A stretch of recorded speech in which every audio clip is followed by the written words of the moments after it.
of the impact of substance abuse on safety at sea. This case illustrates how alcohol and drug use by maritime personnel can severely compromise safety on board. It shows even small amounts of substance can reduce alertness and slow reaction time, leading to delayed responses during critical operations like navigation or engine room duties. Impairs judgment and decision making, increasing the risk of accidents or collisions. Affect communication and coordination, which are essential for teamwork and safe vessel operation. Endanger lives, cargo, and the ship, highlighting the real consequences of impaired performance at sea. The scenario demonstrates evidence-based effects of substance abuse and reinforces the importance of strict adherence to STCW and ISM code regulations, maintaining discipline and staying sober for the safety of on all board. Kahit bungabong, how are the radar and navigation system looking? They're okay, sir. Everything seems normal. Why are you reacting? There's a small fishing boat just ahead. I did immediately, sir. I am sorry. Hold course steady. Sound the horn and adjust the radar now. Cadet Bungabong, what happened? Why the delay? Sir, I had some alcohol last night. I didn't think I would affect my watch. That explains why your span was low. Impairment, impairment, Go. impairment can reduce alertness dramatically. Even small amounts of alcohol can slow reaction time, cloud judgment, and affect decision making. Imagine if the fishing boat collision had occurred. Leads, cargo, and the ship could have been at risk. I understand now, sir. I won't let this happen again. I follow the no alcohol policy strictly. This isn't just about mistake. It's about preventing emergencies before they happen. Substance abuse also affects communication. Misreading orders can escalate dangerous situations quickly. Cadet, during navigation or machinery operation, seconds matter impairment can have a severe consequences. I did realize how dangerous it could be and felt fine until I was on watch.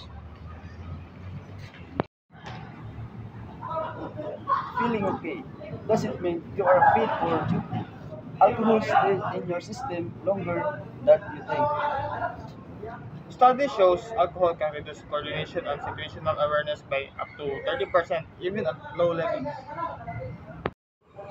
That's why TCW and ISA in code strictly enforce no alcohol and drug-free policies on board. I understand, sir. Sobriety and alertness are essential for safety at sea. Your mistake could also affect engine operation. Slow reaction in the engine room can cause equipment damage. This incident will be used as a learning example so the crew can see the consequence of impairment. Learning from mistake is good, but prevention is always better. Discipline saves lives. Yeah. I promise to never compromise my watch duties again. Remember the safety of the ship. Crew and cargo depends on every member staying alert and sober. Good from now on. Focus, discipline, and adherence to regulation are your top priorities. Safety always comes first.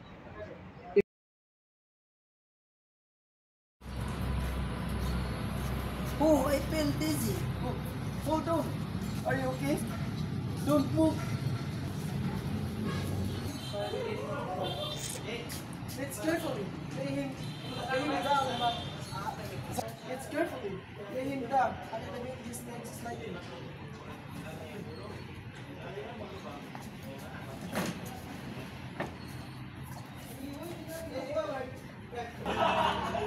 Loosen tight clothing. And place a towel under his head for support. Under his head. Take breathing and pulse.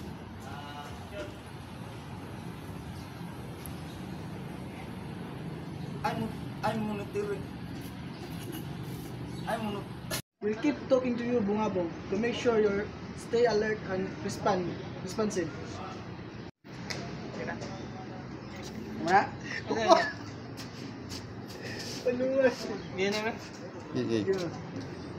Check for any injuries from the fall and make sure the area around him is safe. During his breathing, keep him calm and still.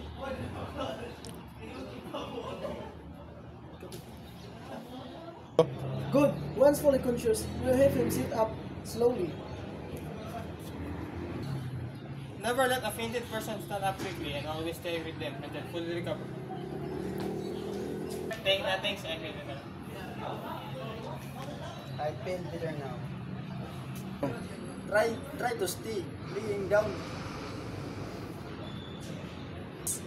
Don't rush to get up. Ikaw sunod. Game. I feel dizzy. I feel too. Good. Once you feel fully stable, will help you sit up slowly and stand.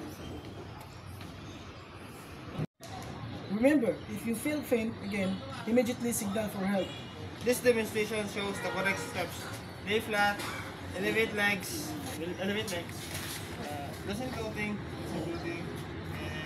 monitor vitals, stay calm, and leaving the person alone or letting them stand to sleep.